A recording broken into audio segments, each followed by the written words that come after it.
Hello, everybody. Good afternoon. My name is Dr. Paul Laurie. I'm the Associate Dean of Arts and a professor in the Department of History here at the University of Winnipeg. As chair of the Axworthy Lecture Series, I'm happy to welcome everyone to our ninth Axworthy Lecture on Social Justice and the Public Good. And it's in the spirit and practice of social justice, I would like to acknowledge that we are coming to you today on Treaty 1 territory in the heart of the Métis Nation.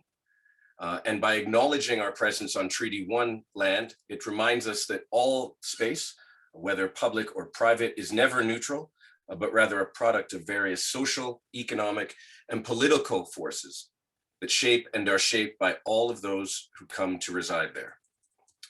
We at the University of Winnipeg, situated in the heart of a diverse and dynamic, often challenging urban environment, confront these issues on a visceral, everyday basis. But social justice and the public good are not mere platitudes here at the University of Winnipeg. They are the past, present, and future imperatives of our university community. And it's these values and ideas that have been reflected in our previous speakers we've been lucky to have here in the Axworthy series, such as Jane Goodall, Cornel West, Vandana Shiva, and Slavoj Žižek. This commitment to social justice and the public good continues with today's speaker, Dr. Mariana Mazzucato. She holds the chair in the Economics of Innovation and Public Value at University College London and is founder and director of the UCL Institute for Innovation and Public Purpose. She's one of the top 5 major economists, according to Forbes magazine, one of the 3 most important thinkers about innovation, as cited by the New Republic, and Wired magazine has named her as one of the 25 leaders shaping the future of capitalism. And we are pleased to have her with us this afternoon. I just want to remind everyone that these lectures are funded by donation. And I'd like to thank our many donors, our friends of the Axworthy Lecture Series who continue to help us support these events. I'd like to thank the friends who are with us here this afternoon, Dr. James Curry, Interim President and Vice Chancellor of the University of Winnipeg, Dr. Fiona Green, Dr. Mavis Reimer, the founder of this lecture series, Dr. Carlos Colorado, and Dr. Lloyd Axworthy, the former president and vice chancellor of the University of Winnipeg and the namesake of this series. This afternoon's program will consist of a lecture followed by a Q&A with Dr. Mazzucato. And we've received questions from various groups throughout the university and the larger community who were able to submit questions upon registration, and these will be incorporated into the Q&A. It is now my pleasure to introduce today's moderator, Dr. Amrita Ray Chaudhary, a professor in the Department of Economics at the University of Winnipeg, whose research lies at the crossroads of environmental and resource economics, industrial organization, and international trade.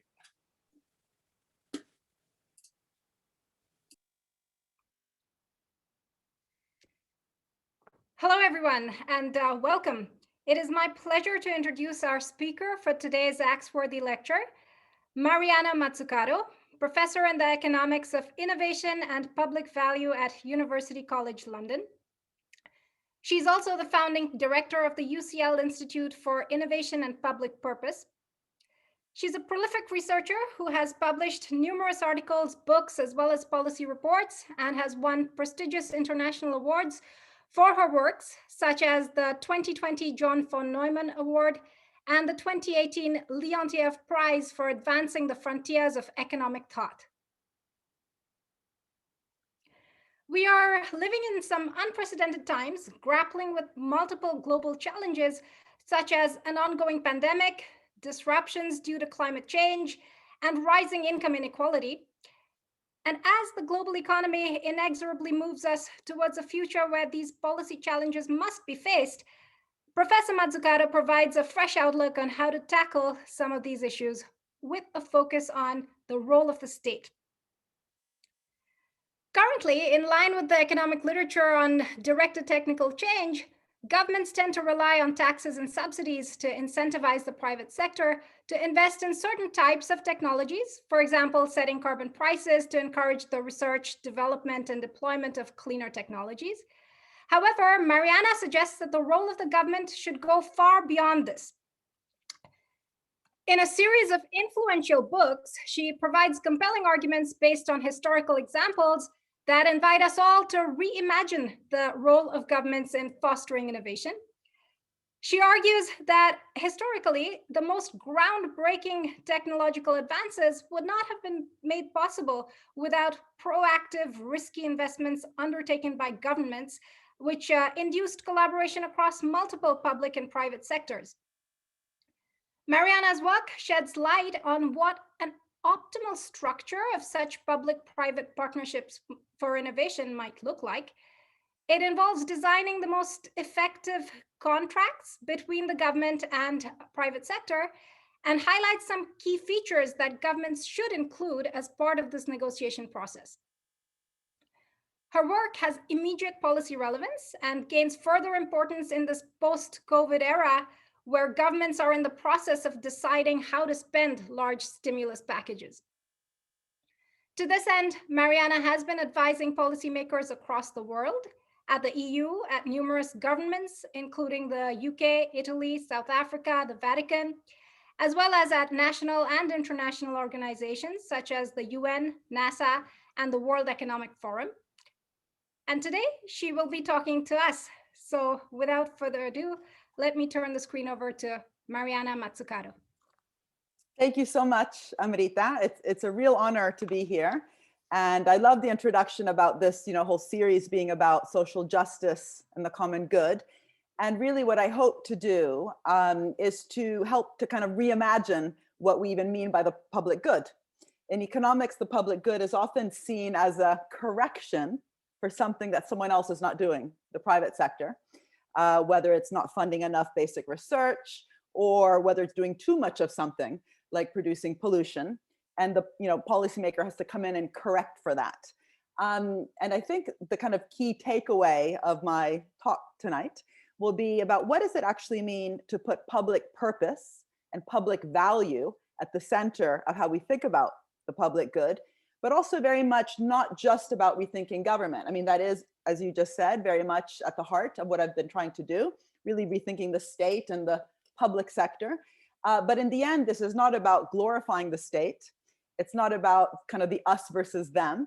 It's very much about saying, what would it look like if we put purpose at the center of the economy, solve problems at the center of the economy in terms of how public, private, but also third sector institutions, civil society institutions, how they actually work together.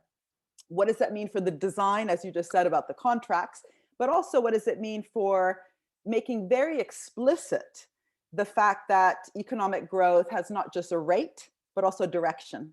So that issue of directionality, what does it mean on the ground for the way that we govern businesses, for the way that we govern government institutions, different types of public sector institutions, but very much what does it mean for the way they work together. So let me now just share the screen. This is always the most dangerous bit where you always risk that your emails fly up, but no, luckily, hold on, let me do, there we go. So I will be, as you just mentioned, talking about some insights from my latest book, but this is almost like a memoir. It's about the work that I've been doing in the last 10 years with governments around the world about putting this notion of purpose, again, at the center of how public-private work together, but also in terms of the actual policy design.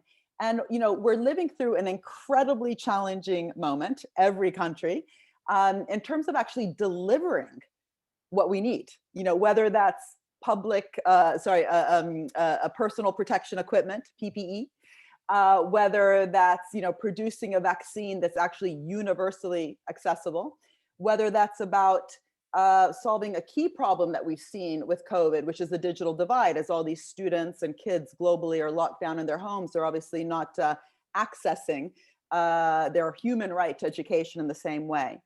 And of course, also all sorts of other things like the test and trace system and so on. And I think what this COVID moment has shown us is that we are incredibly ill prepared. And by we, I mean as a society, in terms of, again, how business is organized, how the public sector is organized, the public administration. We shouldn't forget, by the way, that in World War II, there was a very quick adaptation of industry to what was actually required for the war. So the automobile industry in many countries actually was transformed in order actually to deliver wartime goods and services. And at the center of that was also negotiation between government, business, but also trade unions. There's some really interesting work that has shown that without the trade unions, for example, in the US, they wouldn't have been able to negotiate within a very short amount of time, basically 6 months, the transformation of automobile production for wartime production. We haven't had that kind of adaptive flexibility, but also kind of capacity on the ground during COVID. And the institute that I run, the Institute for Innovation and Public Purpose, actually has just collaborated with the UNDP, the UN Development Program, kind of taking inventory and stock of what have we learned, globally in terms of how countries have been prepared or very ill prepared. And what's quite fascinating, and I'm happy to talk more about this during the Q&A, is that some countries that are still very much going along their developmental trajectory, like Vietnam or the state of Kerala in India, have actually done much, much better than some advanced industrialized countries. And that's not a coincidence. It ends up coming down to also the investments that they have made within their public administrations, but also very much the trust that has been built between all these different kind of collective value creators. If we think of universities, where we're all on the front line tonight in terms of this lecture series, government, business, and again, different civil society organizations. So it'd be great to come back to that later. But it's also quite striking that this particular crisis, the COVID-19 crisis, this health pandemic, is very much on the back of another crisis, which if you just think back, more than a year ago in the February before March, when everyone all of a sudden knew what COVID was, it wasn't frontline workers in hospitals that were on our TV screens, but very much workers in, kind of firefighters in California and Australia. You'll remember, again, a year ago, those terrible fires, but also in Venice, the part of Italy where I'm from. You'll remember there was a big flood, and very much these are outcomes of a huge crisis that we have, which is global warming. And here too, unfortunately, we've discovered, during the last years that we're very ill prepared. So if you look at the IPCC report, the International Panel on Climate Change, that warned us 2 years ago that we only had 10 years left. Well, unfortunately, we're not moving like Greta Thunberg, who's now 18 years old, but she was saying this when she was 16 years old, when she said, if your house is on fire, what do? Do you sit there and debate what to do? Of course not. You get out. And we're not getting out of this mess quick enough. In fact, just 2 years ago, we spent in the EU, where I'm sitting today, even though we've had Brexit, Britain is still within Europe. We spent over 55 billion in subsidies to fossil fuel companies in 2019. And with the COVID recovery funds, what's quite depressing is that over 56% of COVID-19 recovery funding allocated to energy companies has gone to fossil fuel projects. So this is hardly, getting out of the house when it's on fire pace and mode. So, what does this actually mean for how we've organized our system, our capitalist system? And here I purposefully use the word capitalism. There are varieties of capitalism. There's different ways that we can actually organize a capitalist system. It's not about capitalism versus, socialism. We can also talk about that. I'd be happy to. But within this mode of production called capitalism, there's different ways to organize that. And I think, this very much is the beginning, I think, of my argument, which is exactly what I said before. The economy has not just a rate, but a direction. How do we confront that directionality?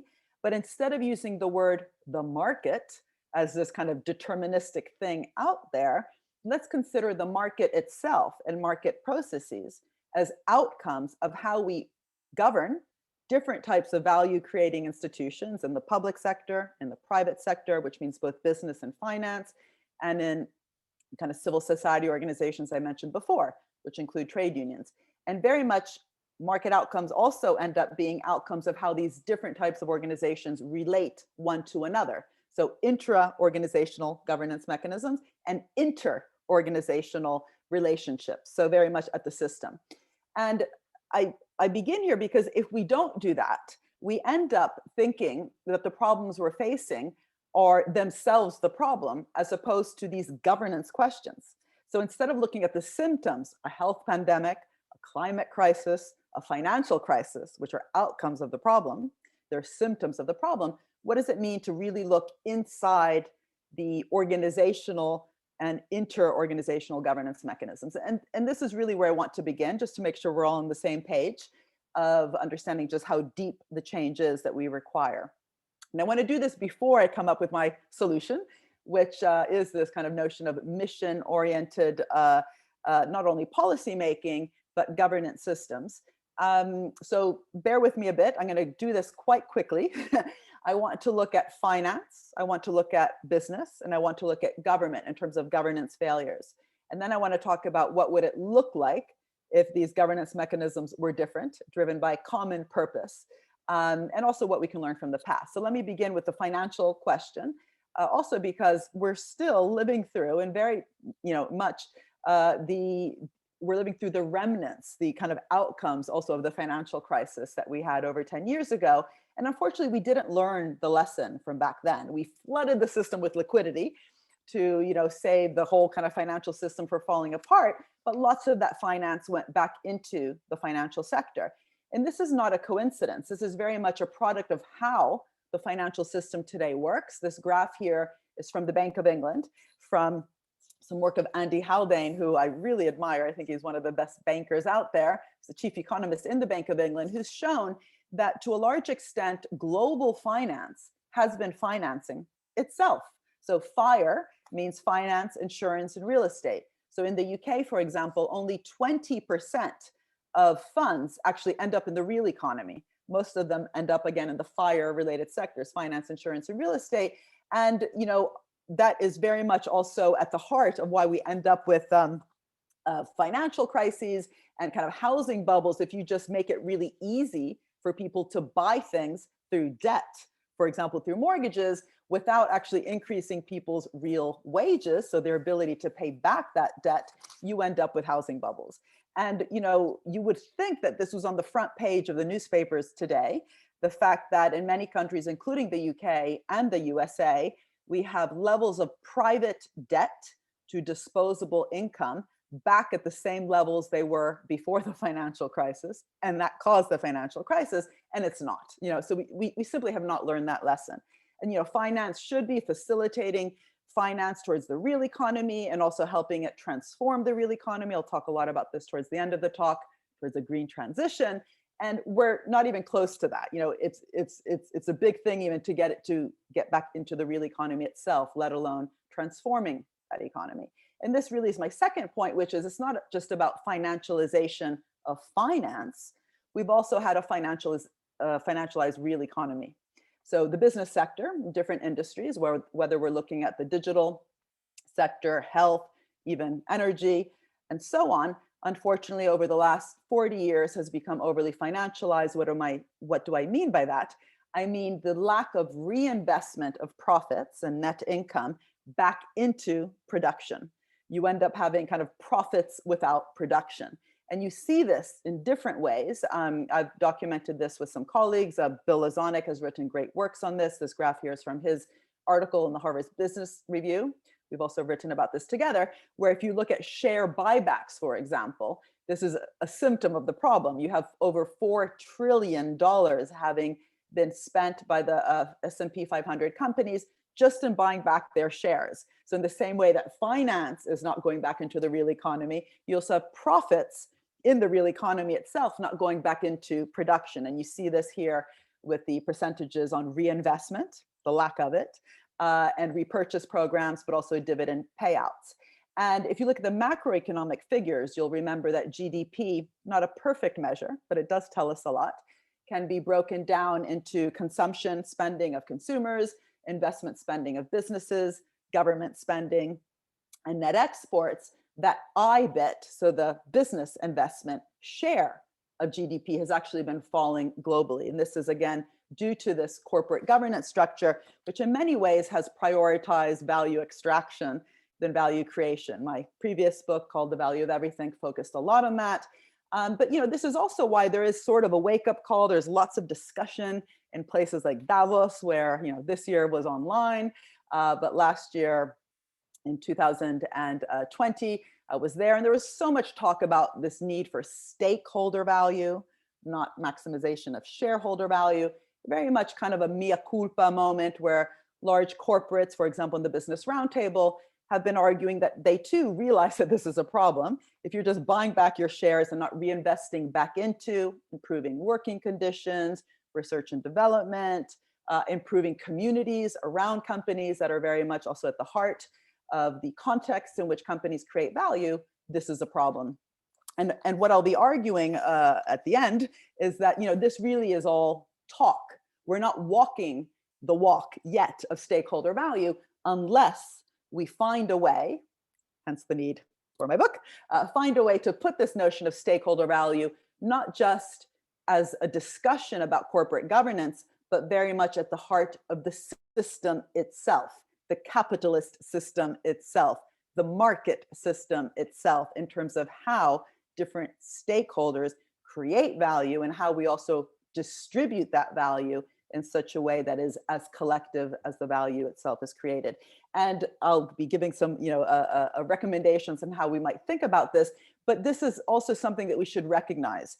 It's a good moment, to be talking about the need for change when you have so many in the corporate world, whether it's Larry Fink in BlackRock, Blankstein and Goldman Sachs and all the people in the Business Roundtable, at least admitting that there's a problem out there. Again, they're not walking the talk yet, but there's definitely a very bold and important discussion to be had. And lastly, in terms of the different problems we have, is governments themselves are governed in problematic ways. At worst, it's kind of the Reaganite, Thatcherite idea that government is part of the problem, but at best, we talk about the role of government and policy as simply fixing market failures when they arise. So this need to bandage things up, hence the bandage you see there on the right, whether it's a positive externality problem when we have public goods, where there's not enough investment in them, you need government to come in and fix that problem, whether basic research, clean water, defense, whether it's negative externalities, so you have companies producing too much of something bad, government having to come in through something like a carbon tax, fix that problem, information asymmetries, so small companies maybe not getting enough loans, so government coming in and giving SME finance, and so on and so on. So it's not that these market failures don't exist. We definitely should not throw the baby out with the bathwater, but really the question is, if we want to transform our economy to be more inclusive, to be more sustainable, to tackle what I'll be discussing soon, the 17 Sustainable Development Goals, can we really just put bandages everywhere? That's fine if things are kind of okay and you want incremental change, but if we want transformational change, including a less financialized economy, it's not going to be enough to simply fix market failures. And one of the things I found really fascinating actually in the UK during the COVID-19 moment is that there was a Tory lord in the UK government who called this out. And it wasn't kind of the obvious place where you usually hear this condemnation. Lord Agnew, the picture of the man you see here, said, we don't have the right kind of government structures. And he was talking about what he was seeing with both Brexit and COVID, which was this over-reliance on consulting companies and outsourcing of public sector capacity to the private sector. And he said that this was infantilizing government, which is, an incredibly important point. The reason I've actually set up a whole institution in London, in University College London, university, it's its own department around public purpose, is this idea that if we actually want government to be able to proactively think about our crises before they happen, we need a market co-creating or market shaping perspective and not just a market fixing one. And if we don't do that, we end up with governments that are kind of there too little, too late, always fixing the problem, having to wait for a problem to arise before even getting involved. But also, to Lord Agnew's point, we end up with governments without the, what I call dynamic capabilities of the public sector in order actually to govern and help co-govern the system we have. And I'll come back to this point later about the kind of over consultification and over use of outsourcing within government. But again, don't think about this as government having to do everything. The question is, when we have problems out there, whether it's the COVID crisis, climate change, and so on, what are the capabilities and the capacities that you need on the ground, both within business and within government? And can we actually look at why it is that today we don't have those in both of those different areas, whether it's due to financialization of the business sector or this, kind of mental space that we've created for ourselves of market fixing within governments. And so what I do in the book is, which I don't have time to do here in the lectures, I also look at the kind of fundamental problematic assumptions that underlie a lot of these problems. And they very much go to the heart of how we understand value. This idea that somehow value and wealth is created in business and at best can be facilitated, enabled, de-risked, by government, as opposed to value itself being co-created. The idea that markets at best can be fixed by policy, and this idea that markets are somehow out there forcing businesses, for example, to be short-termist, as opposed to seeing markets as outcomes of the very ways that we decide with our agency to organize the different value-creating institutions. This idea that at best government should try to be run like business and be efficient without actually having kind of concrete measures of public value and efficiency as a dynamic concept within public organizations that are helping to solve big problems. And I'd look at the kind of ideas that have come to us from public choice theory and new public management that are basically kind of the business side of the economics ideas that have come from the Chicago School of neoliberal economics, but also this lack of capabilities, lack of capacity, these weak states we have. I'm definitely not one to glorify the state. I'm from Italy. I know the state has lots of problems, both around corruption, whether it's around nepotism, capture of government by businesses. So these are not inevitable.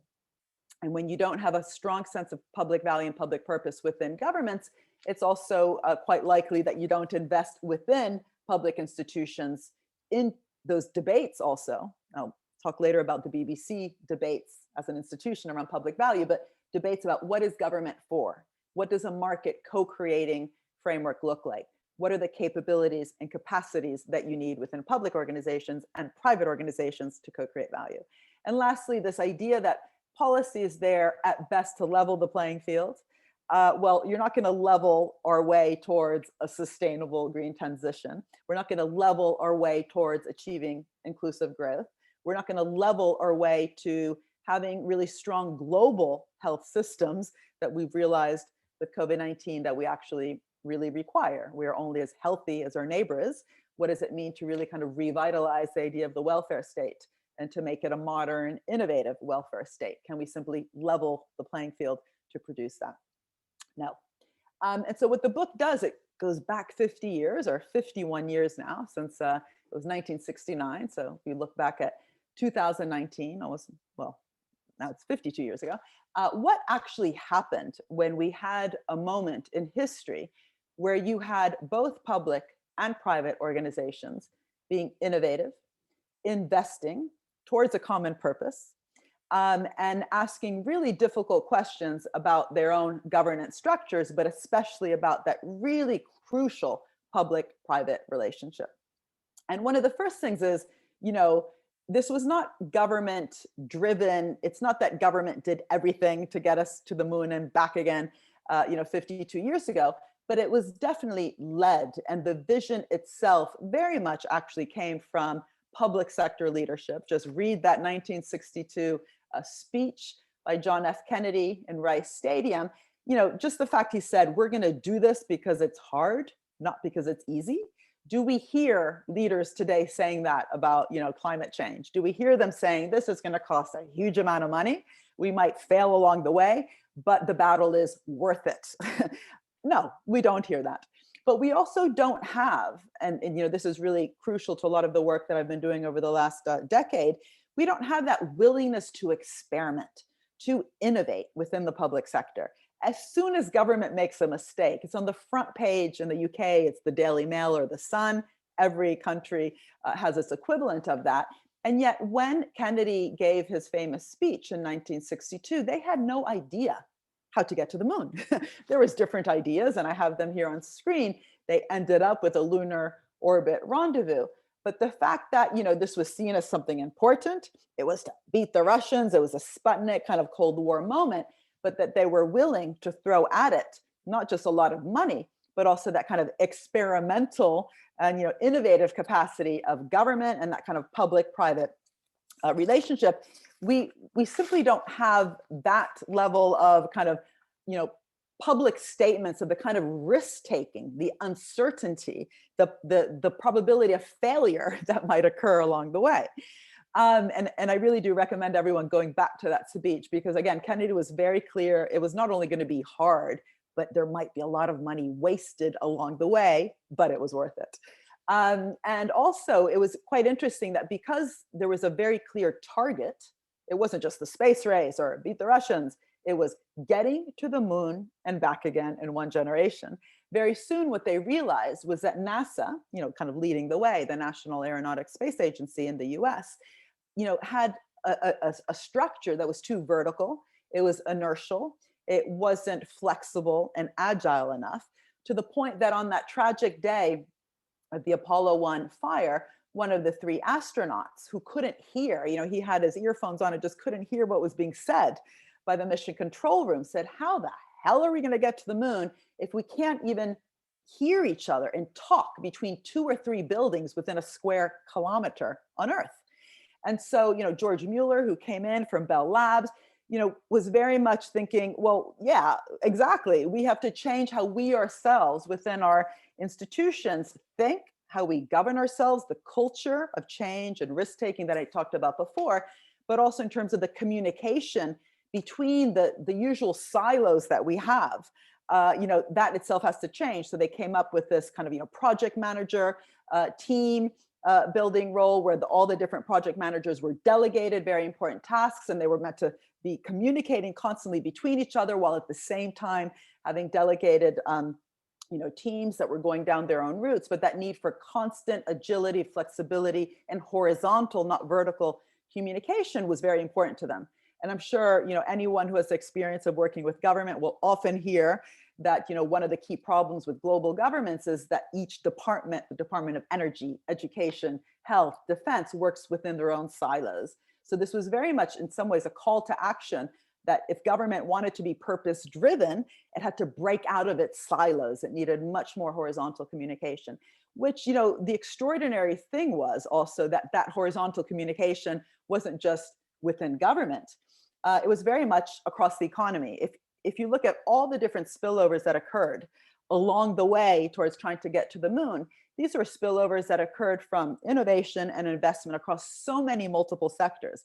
It wasn't just kind of a castle in the desert big project, picking winners, one big project. This was investment in innovation that had to occur in areas as different as nutrition, electronics, materials. The whole software industry in some ways could be seen as a spillover from that common mission.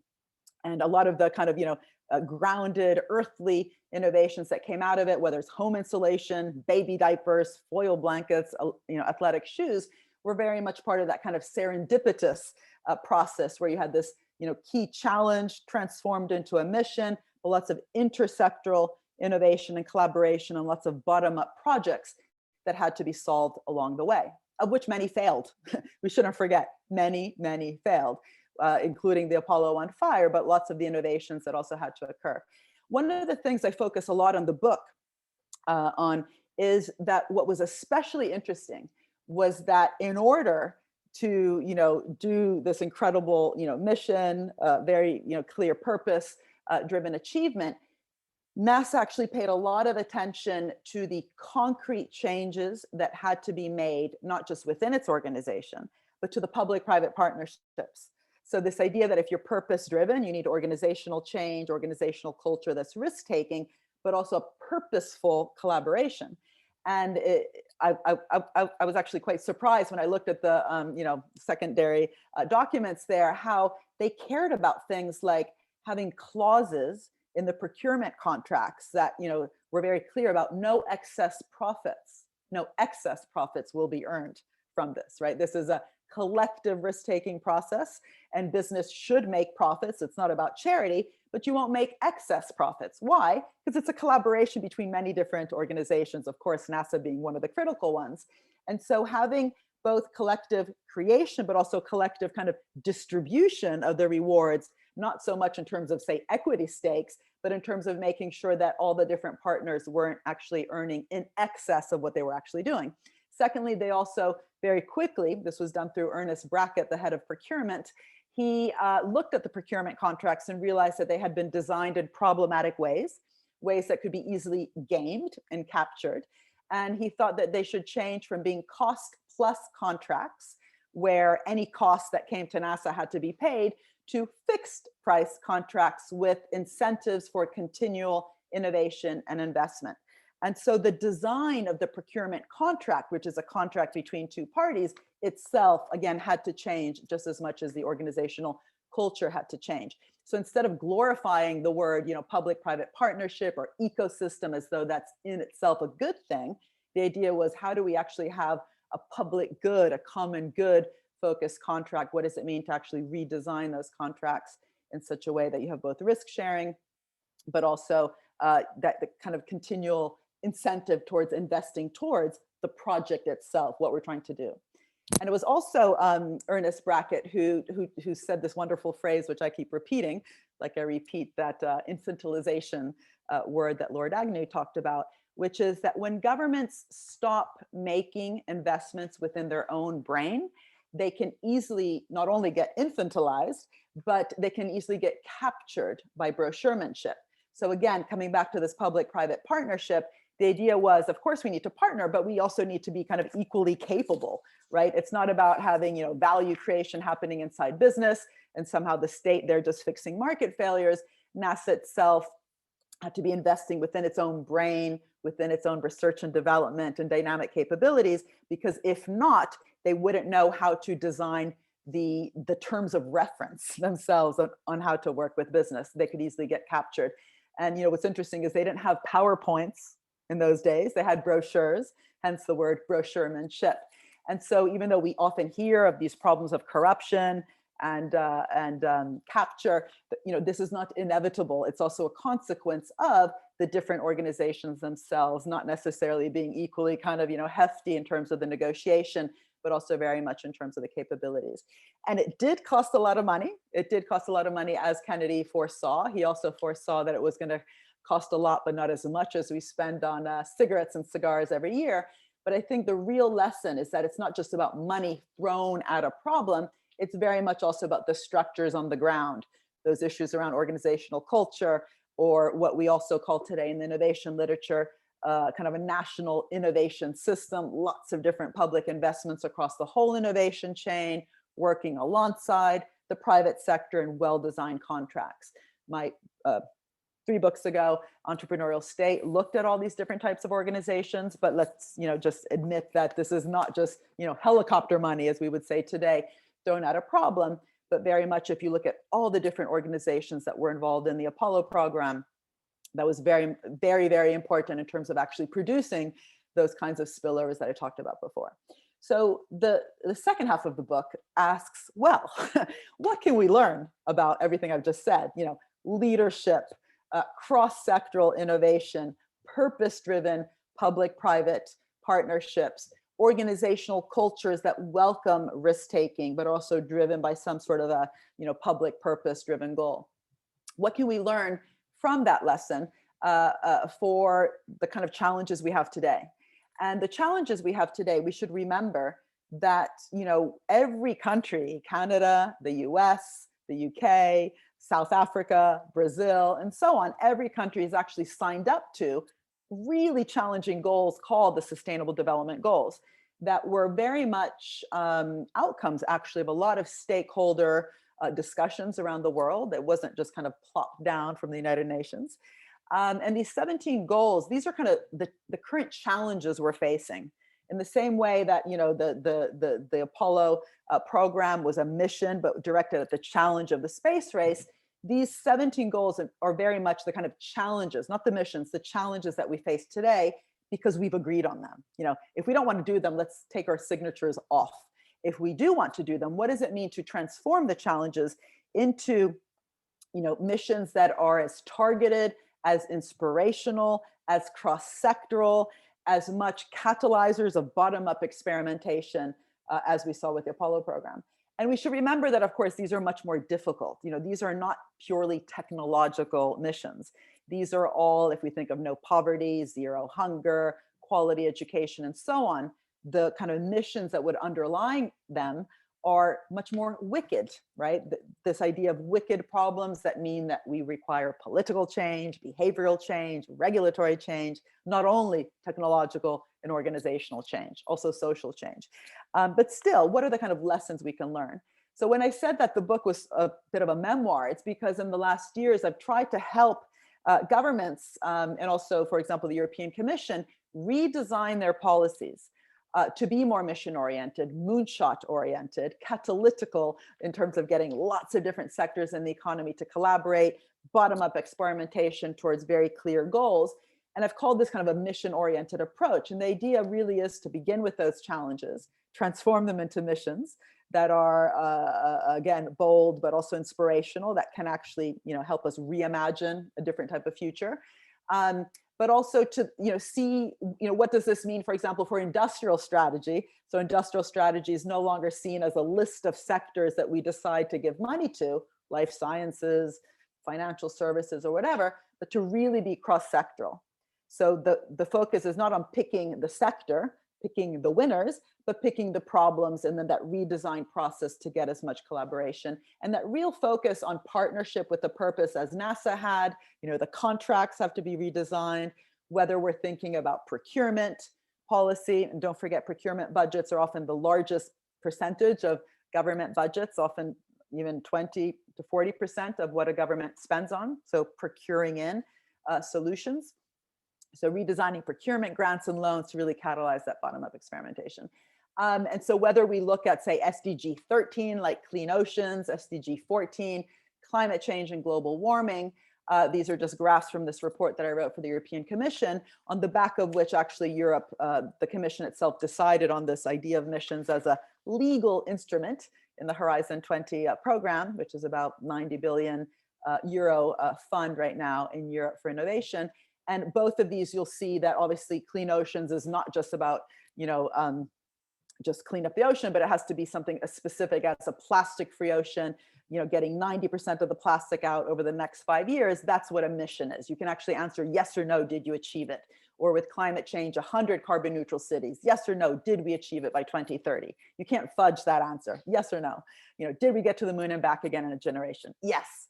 Forget the conspiracy theories, but also really designing these to get as much different, sectoral investment from biotech, chemicals, AI, design, waste, marine, if we're looking at clean oceans, climate change. It's not just about renewable energy, it's about transforming production and manufacturing across the whole economy.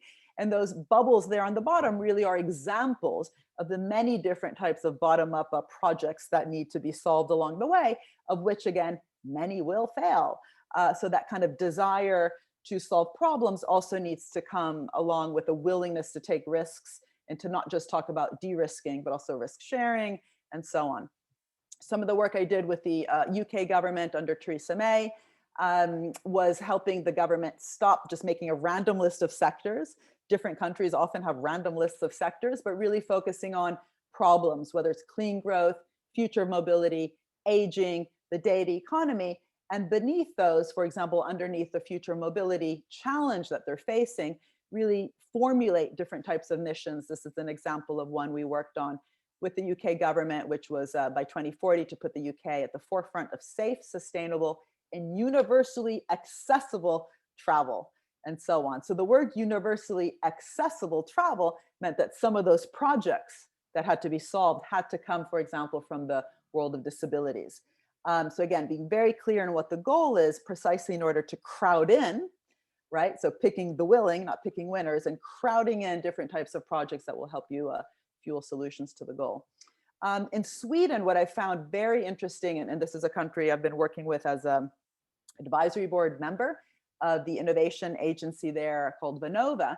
What Sweden has done, I find quite inspirational. They have a very broad challenge at the high level, which is a fossil-free welfare state.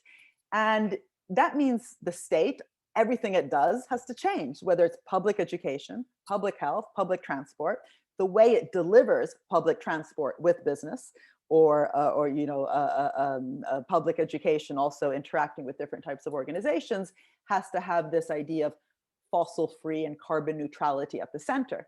So this idea has then landed in the everyday stuff, right? This isn't moonshots up there somewhere in space. This is literally at the street level, at the school level. So both at the street level, they have 40,000 kilometers of streets in Sweden, I've discovered, and they have very clear objectives of what they think it means for citizens to have a kind of sustainable and carbon neutral living on the streets themselves.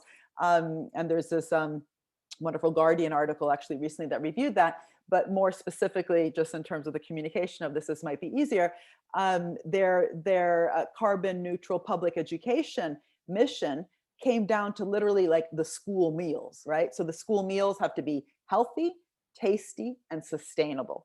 And what was very interesting is they realized that, you need co-creation and co-design in the process. So school children and students are being part of that kind of design of a healthy, tasty, sustainable school meal. It goes throughout their whole curriculum, but they also monitor whether it's working or not. And don't forget that one of the really, I think, successful bits of DARPA, the US agency of innovation within the Department of Defense, was that it not only knew how to turn the tap on into investments like what led to the internet, but also when to turn it off, right? How do you pivot? How can you be flexible? How do you know when a mission's not working? How can you be both long-termist, but also know when to stop, right? So what does it mean to bring citizens, and in this case, school children, to the table to actually be part of that monitoring and part of that pivoting process? So, citizen engagement is very important. This is also something that we're working on in London, Camden Council, which is a very bold council in London where lots of global companies sit. Google, Facebook, Netflix all have European headquarters here. You also have this huge knowledge corridor, British Library, British Museum, the Wellcome Trust, UCL, my institution, the Crick Center, but also extreme poverty, living literally side by side. And so what we've been working on with Camden is, again, formulation of missions that go to the everyday, right? So if you have every young person is able to create and access opportunities as the challenge, and the mission by 2025, every young person in Camden will have access to economic opportunity that enables them to be safe and secure. I'm just reading off here what Camden has chosen. What does that then mean for literally how it lands at the center, for example, of how we think about the role of youth centers, right? To be the best that the 21st century can offer, but also look at things like knife crime, which is a huge problem right now in London, not as a problem just of crime and policing, but very much seeing it from the lens of, say, a public health perspective. And what does that mean for bringing together all these different actors, again, cross-sectoral actors in schools, human resources, youth centers, high streets, and so on, to work together towards solving these problems. Also, I found one of the really interesting questions that come out of this work is, do we actually have the right institutions? Do we also need new institutions, whether it's public finance institutions like public banks, or in the city of Barcelona, what the mayor Ada Colau did was she said, in order to be mission oriented, it required government to be much more capable, coming back to that point about dynamic capabilities within public institutions around data governance, so that you're not always on the back end worrying about privacy, taxation, break up big tech. But she said, we need our own hackers, computer hackers inside the city government in order to make sure that when data is created, as it's constantly created, every time you click on Citymapper or any app, data is created, how can the city itself be proactively using that data to improve things like public transport and public housing? And I encourage you, if you're interested in this, to look at, just Google the Decode project in terms of what the city of Barcelona did. And we're currently actually writing up that case study as an interesting, just like Harvard Business School writes up the business case studies, we need more public sector case studies, which very much at the end are also about formulating different types of public-private partnerships. And lastly, this isn't just about money, again, thrown into the system. I joked about helicopter money. It's also about governing the process in a very different way. And the discussion tonight began with these issues of social justice and the public good being at the center of your wonderful series there in Winnipeg. But what does it mean to govern a process of production and innovation towards the public good and the common good. And this is really where we need to move beyond public goods as corrections towards really the common good as an objective. And with the vaccine, for example, the World Health Organization is arguing that we need a patent pool to make sure that we're driving collective intelligence around all the therapies and the vaccines that are available, as opposed to allowing patents to be used just for extracting value in terms of the problem I mentioned in the beginning, or rent seeking. Patents are often too wide, too strong, too upstream. I've written a lot about this in the past, as has people like Dick Nelson, about when patents end up producing productive or unproductive entrepreneurship instead of productive entrepreneurship. So what does it actually mean to govern an innovation system around ideas like collective intelligence? That means being very careful. And in fact, if we're not careful, you end up with things like vaccine apartheid, which is what we have now. Some few countries really hoarding a lot of the vaccines, but also the knowledge not being shared. So we don't get enough experimentation and global innovation around it. But also the COVID-19 moment, I think what's been so interesting is money has literally come out of the woodwork. The same countries worried about austerity are now spending trillions around different types of public subsidies and recovery funds. What does it mean to bring at the center of our recovery funds and bailouts, for example, this notion of common purpose? And again, here too, we see countries, coming back to the point about varieties of capitalism, behaving very differently. In France, for example, this is the Minister of Finance you see here. They all kind of look the same. He put some very strong conditionalities at the center of the bailouts that Renault and Air France received. They had to agree to lowering their carbon emissions over the next years in order to access today the recovery fund. In Denmark and Austria, they had to agree to not using tax havens. This isn't rocket science. If you want a public subsidy, pay your fair share of tax. Elizabeth Warren, actually, with the US CARE Act, the Coronavirus Relief Act, this was before the election, was talking about the need to put at the center of the US recovery funds the agreement that profits being generated on the back of those funds would not just be used, say, for share buybacks. And it will be very interesting to see if the Biden team take that on.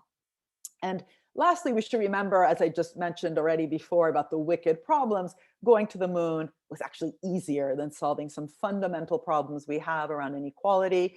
Just think of all the different issues that the Black Lives Matter movement have raised, the Me Too movement, but also Fridays for the Future, where students globally have been striking on Fridays.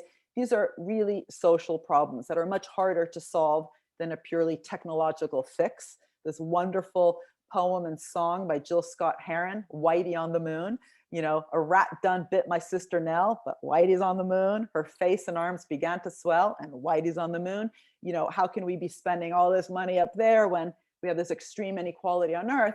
I really think that the point is not about making it either one or the other, but what does it mean to actually bring this notion of purpose at the center of how we solve problems, of how we design policy, but also very much at the center of that social contract, the public-private relationship that I've been talking about.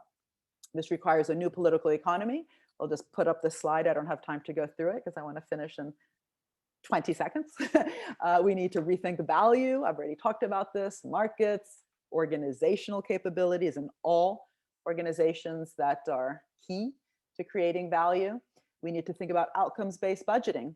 It's not just about throwing money into the system and hoping for the best. What does it mean to focus first on the outcome and then backtrack and ask, what kind of finance do we need? We need to think about distribution in a pre-distribution way, not just picking up the mess later, but really collectively sharing both the risks and the rewards, putting this notion of stakeholder value at the center of partnership. And this, this point I made about the students helping to design the missions themselves, really, this notion of not just a just transition, but a collectively created transition, where it's not just the experts like myself or a policymaker or a business leader saying what's got to be done, but very much kind of reinventing some democratic tools like citizen assemblies, for example, in terms of that co-creation. It needs a new vocabulary. I've been stating this all along, from fixing to co-creating, from de-risking to welcoming risk and uncertainty. It's not about picking winners, but picking the willing. It's not about leveling, but really tilting towards a direction and having a portfolio approach in order to then solve that. And we can't keep outsourcing, capabilities. We need to develop those capabilities in all sorts of value creating institutions.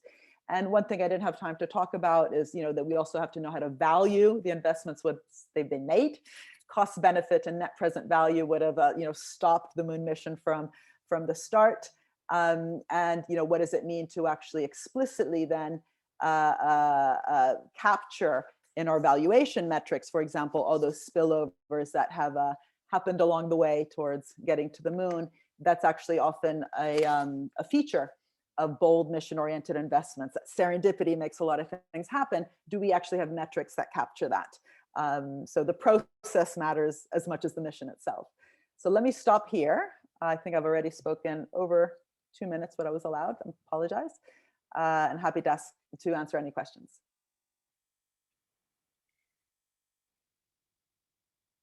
So thank you so much, Mariana, for that insightful talk on some of the most pressing policy challenges of our times, and for essentially reimagining the possibilities of where capitalism can take us and reimagining capitalism itself. If we think hard about the model of capitalism that we are embracing, it's possible to do a lot more, it seems. One of the ideas that struck me most, maybe because I'm a microeconomist, is this idea that, if the initial setup stage of some of these public-private collaborations can be used to address multiple seemingly disconnected social issues at the same time.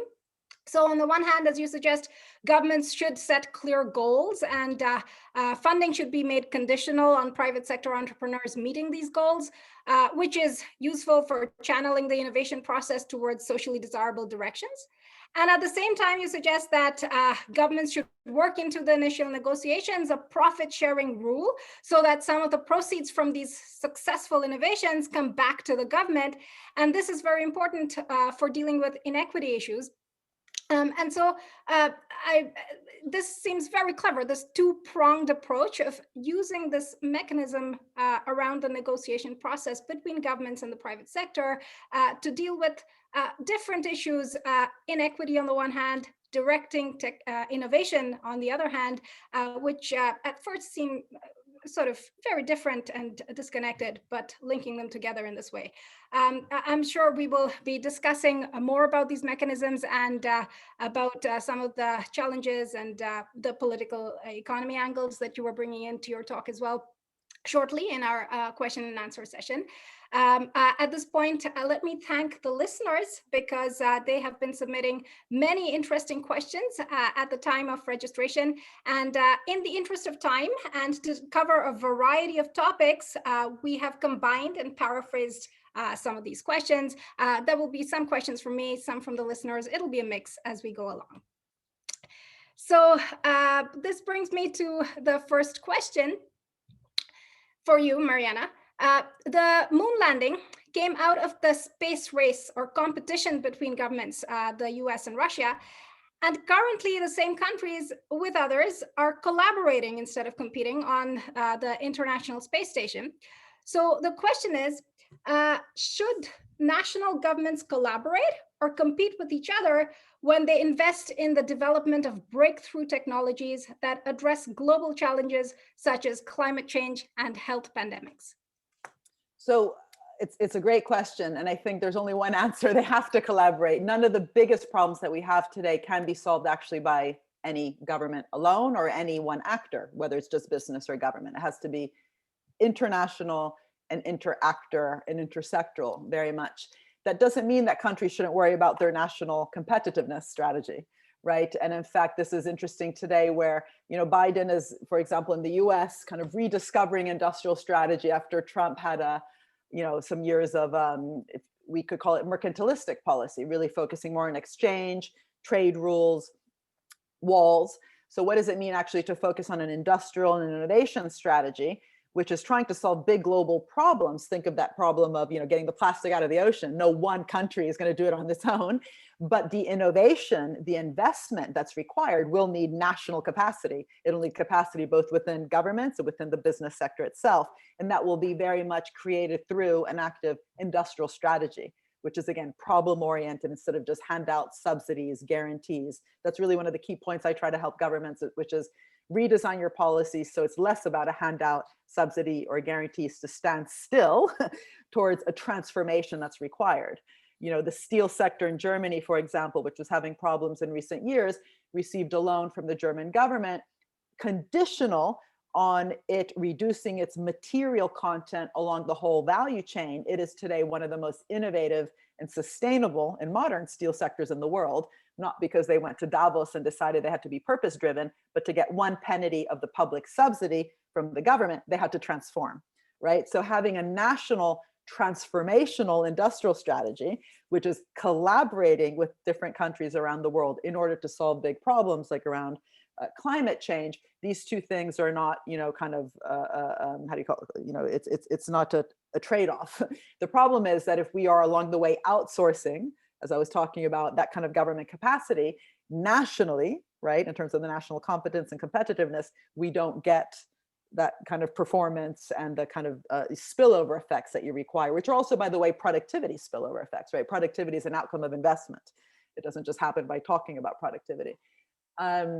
But for that, we also need regulation. Hence my last point about, for international collaboration, we should have stronger rules from the World Trade Organization, or even around taxation, kind of common rules below which we don't go. So it's not a race to the bottom, but we do design our international intellectual property rights system to drive collective intelligence, and also have a level of, say, corporate taxation. As Janet Yellen herself is saying, we need a global agreement on a minimum, corporate taxation system. So it's not just kind of capital moving around to get the best deal. Those kinds of issues are absolutely central, I think, towards getting a serious form of international collaboration. But that's about, regulating the system, governing it for the public good. Yeah, absolutely. I think, given the global externalities involved in these global issues, we do need this stress and emphasis on international cooperation, as you mentioned. But at the same time, there is this, we tend to think that competition fosters more innovation, and typically we see countries competing even today in terms of vaccine development or clean technology development, perhaps with a notion to sell it to other countries once they're developed. And some of this competition can be healthy. So do you think there is a framework for fostering healthy competition, and at the same time making sure that the collaboration that is necessary takes place can coexist? These two important drivers of innovation can coexist. Absolutely, but it won't happen, just by magic. It'll happen if we create those conditions, right? So, take in the United States, where the government, through the National Institutes of Health, invest. We should always use the word investment, not just spending, over 40 billion a year in health innovation. What would it mean to both see that as a way to compete, but also put conditions attached to that, so that the prices of the drugs that come out of that, public sector investment are taken into account, so that you don't just have value-based pricing, where literally prices of drugs today can almost go to infinite level because it's literally what the market can bear. And then you have welfare states globally who kind of subsidize that. But how can we make sure the prices of drugs take into account that collective value creation, or these intellectual property rights are, again, governed in a way to really foster value creation, not value extraction?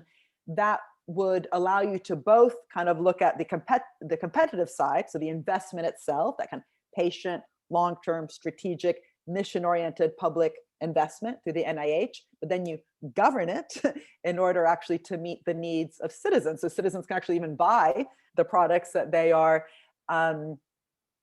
helping to produce. But also globally, if we look at global citizens, not just national citizens, if you look at how medical research or space research or energy research happens, it really is an international collaboration. Just look at CERN. We wouldn't have HTML today, underlying the World Wide Web, without a massive international collaboration inside a huge international public lab. What does it mean to, again, put conditions attached to how that value is being created internationally that actually meets kind of citizens' needs? And for that, I always come back to this nice new word that people are increasingly using in the policymaking space, which is collective intelligence and not rent seeking.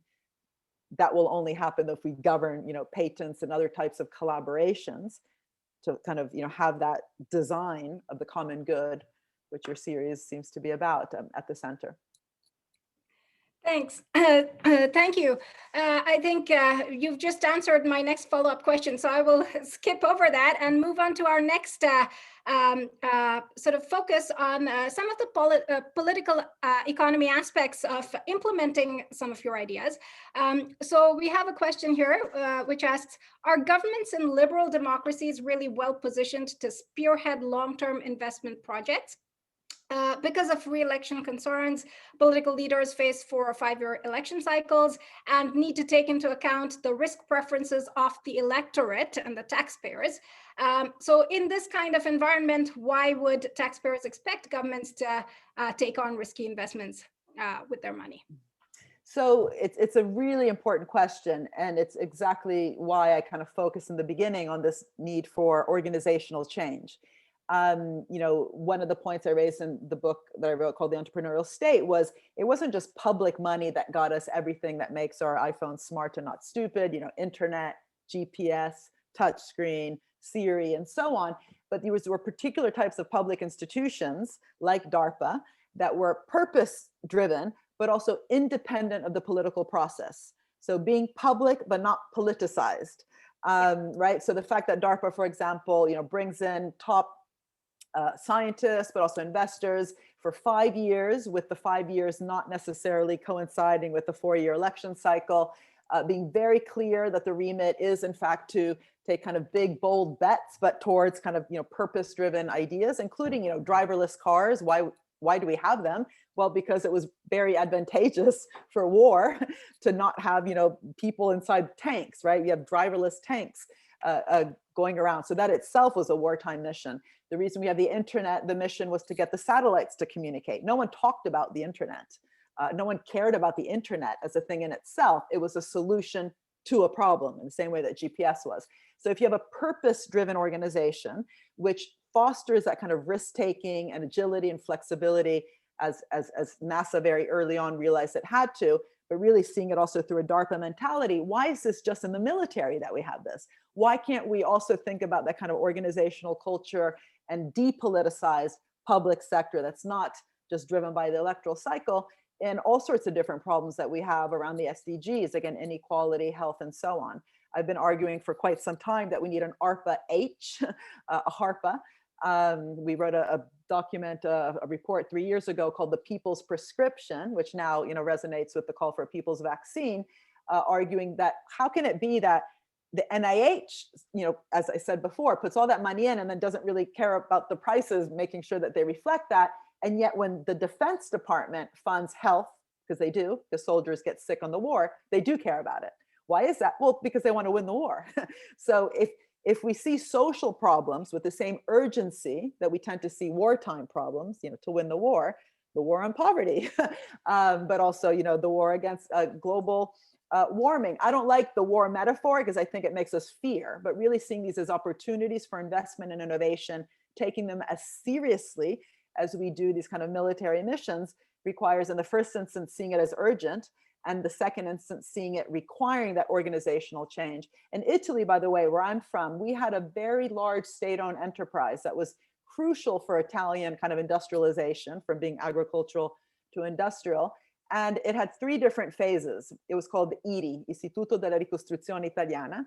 The first was public and not politicized at all. It attracted the top managers to go into IRI. Second was public and super politicized.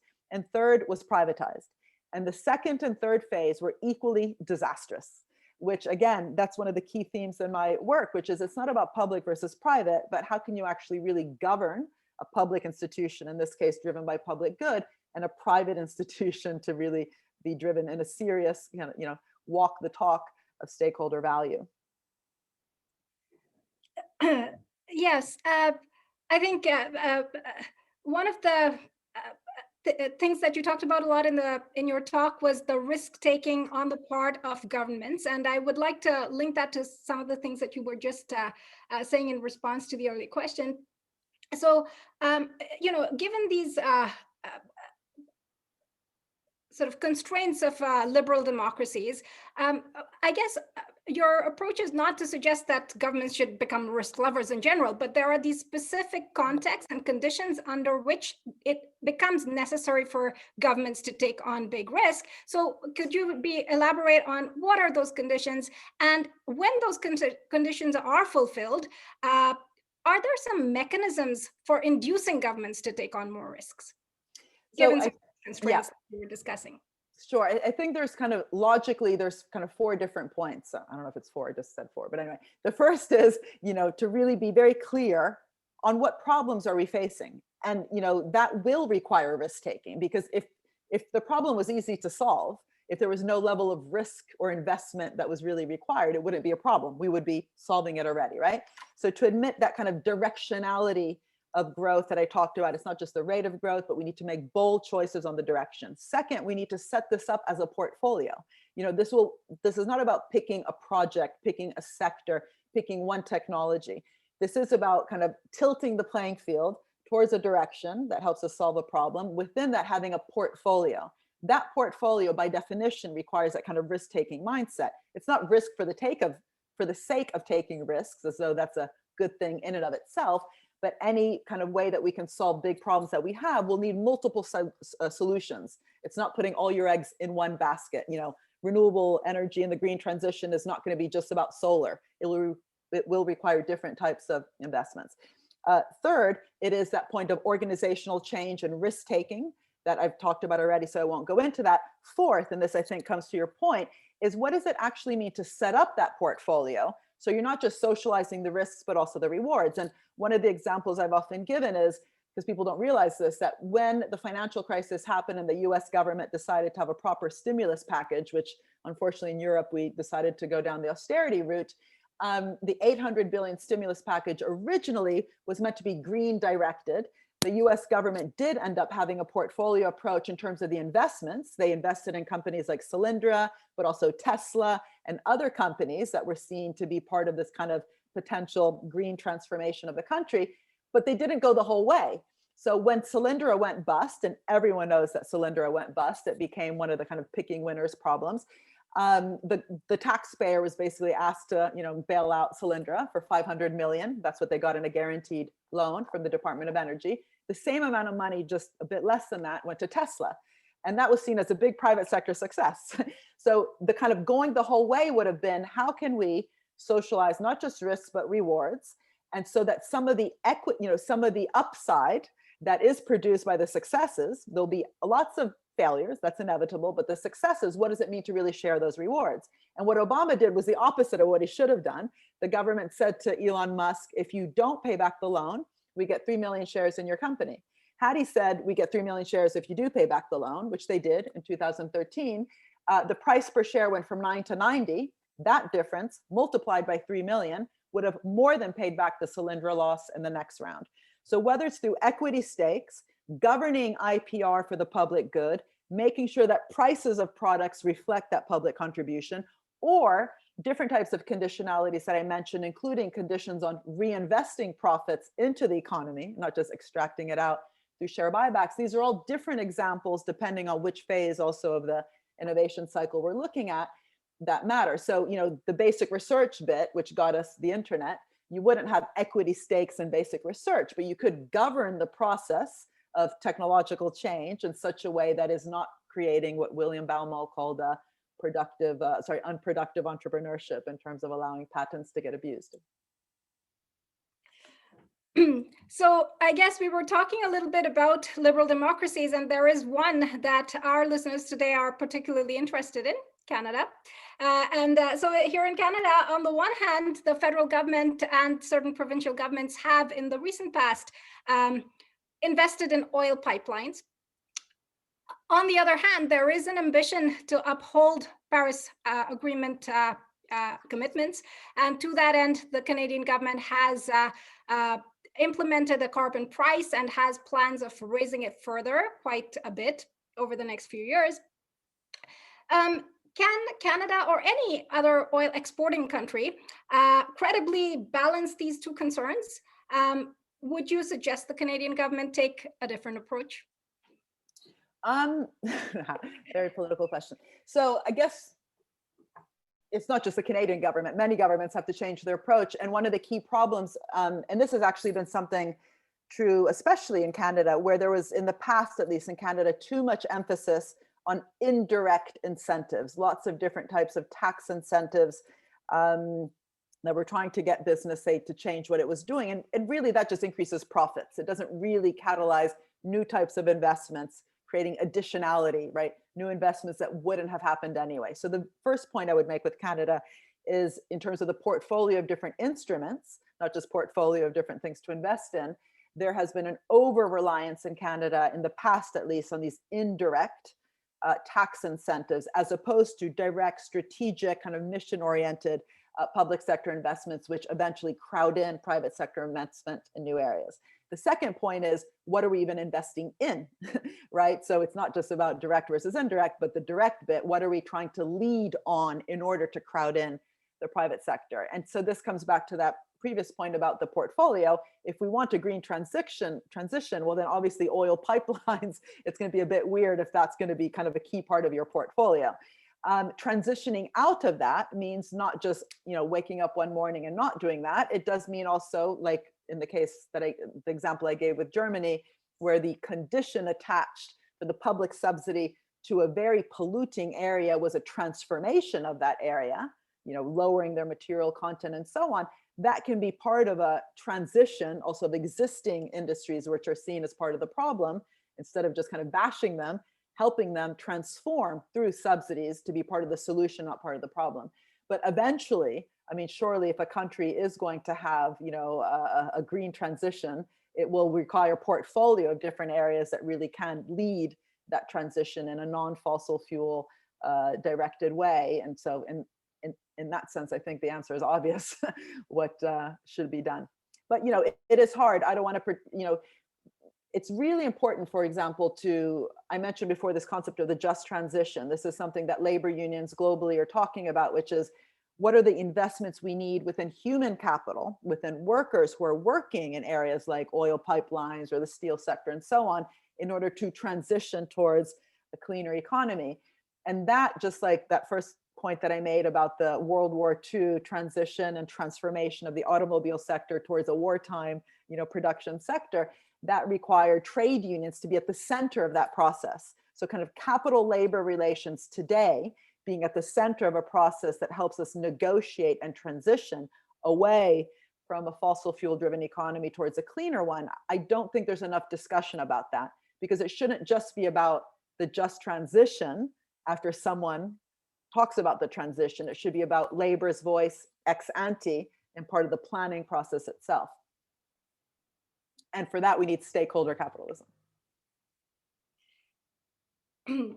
Okay, so we're going to move on to some other types of, this model of collaboration between public and private sector. There are some alternate models to consider. For example, state-owned enterprises. So here's a question from our listeners. What role do you see state-owned enterprises playing in the present and future development of nation states? They are playing a decisive role in China and possibly elsewhere.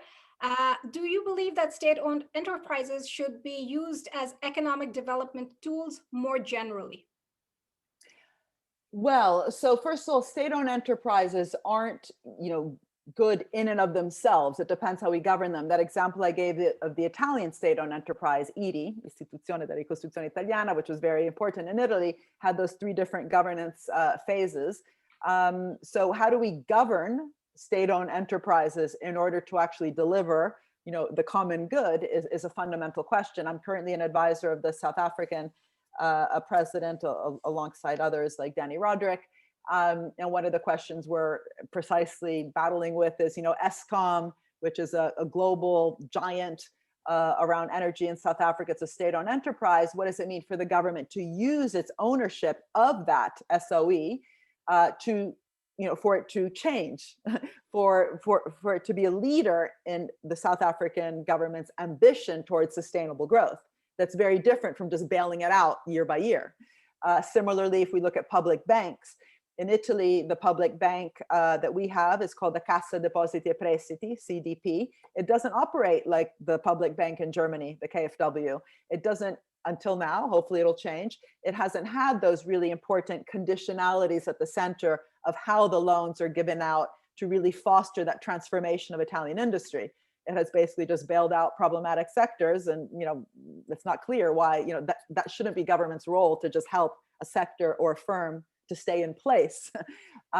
So in Scotland, for example, where I'm also one of the advisors for Nicola Sturgeon, the First Minister, I helped set up through the Institute a new bank, a new public bank that didn't exist, called now the Scottish National Investment Bank, which is in some ways a state-owned enterprise.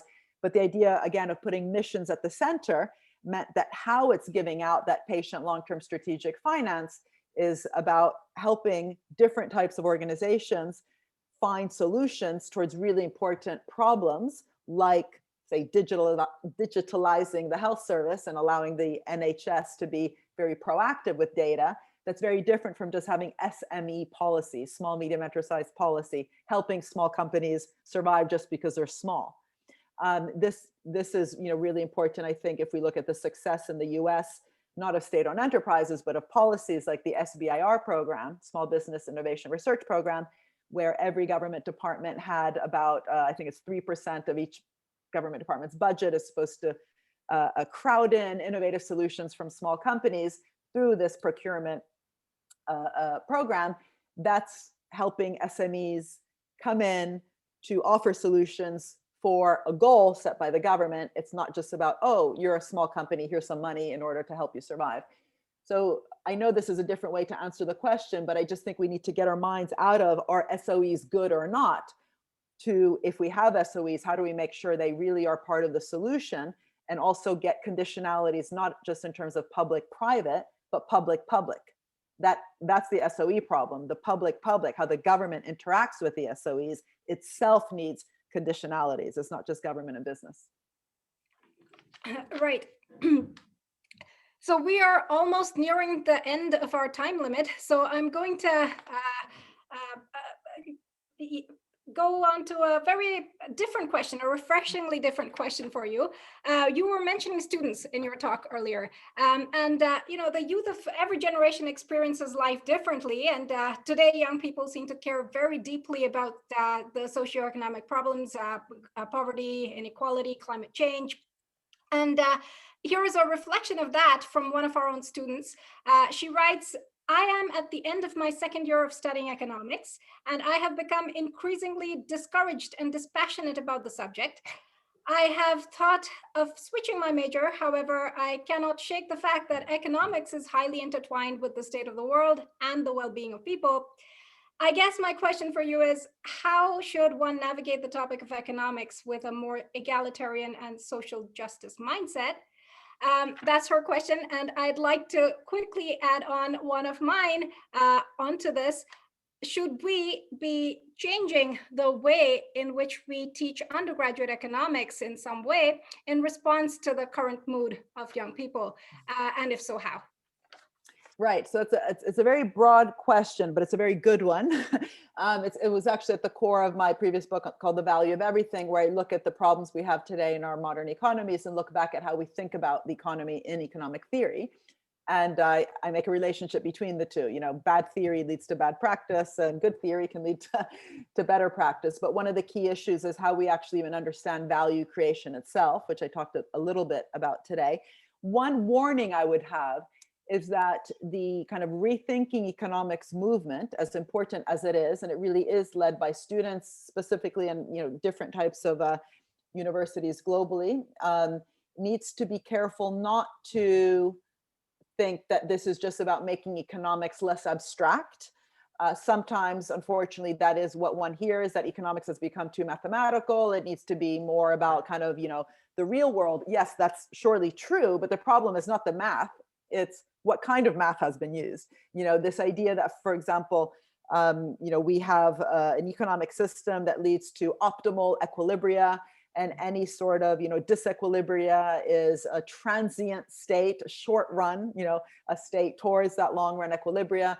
The fact that we put a lot of emphasis in economics towards representative agents instead of differences that are constantly being created, for example, through innovation between firms, that has been fueled by the fact that we've used the wrong kind of math from Newtonian physics, which all the emphasis is on centers of gravity and averages and so on, as opposed to, for example, mathematics that can also be used from biology.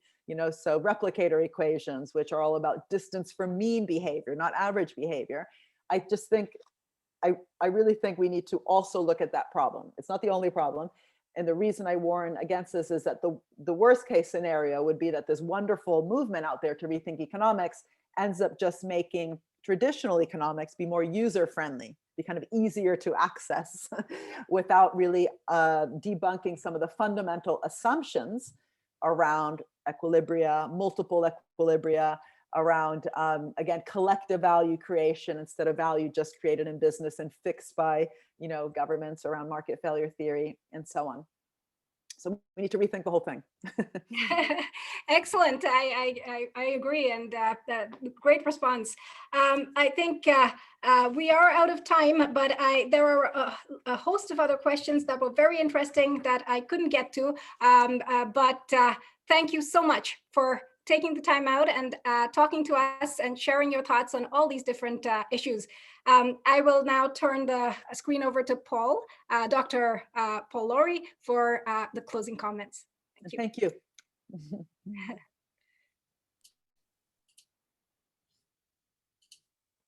you. Thank you once again, Dr. Mazzucato. That was a fantastic talk, a bold, vital, and necessary talk, especially given these fraught times when these inequalities that you've been talking about have been exacerbated, but when talking about these wicked problems and imagining a future in which we can address these, as a historian, I was also really taken with the precedents that we have for ways of thinking that you talked about in terms of the moon mission and the like, and how that can help mediate these public-private collaborations and the pitfalls of those that we need to look out for. So once again, thank you very much for that. I would just say to everyone, if you're interested in purchasing Dr. Mazzucato's book, Mission Economy, you can do so by visiting her website at marianamazzucato.com.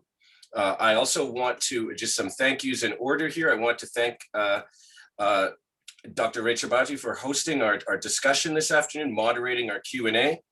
Thanks to Manish Pandry and Stefan Dodds in the Department of Economics for helping us curate these questions. And also thank you to Chris Miniker, all the members of the Axworthy Lecture Series Committee, James Patterson, Susan Iwaka, all the folks at events, communications and media services who helped bring this event together. As I mentioned at the beginning, the lecture series isn't possible without our donors. And if you would like to continue to participate in these lectures, hopefully in the future, we'll be able to do this as we always have in person on campus. I would encourage you to do so by donating, by visiting the University of Winnipeg Foundation link, which will be shared at the end of this event and give you the opportunity to do so. And once again, I want to thank everyone for taking the time. I want to thank Dr. Mazzucato, and thank you to all of us for joining us this afternoon. Stay safe out there, and hopefully we'll see you all soon. Take care.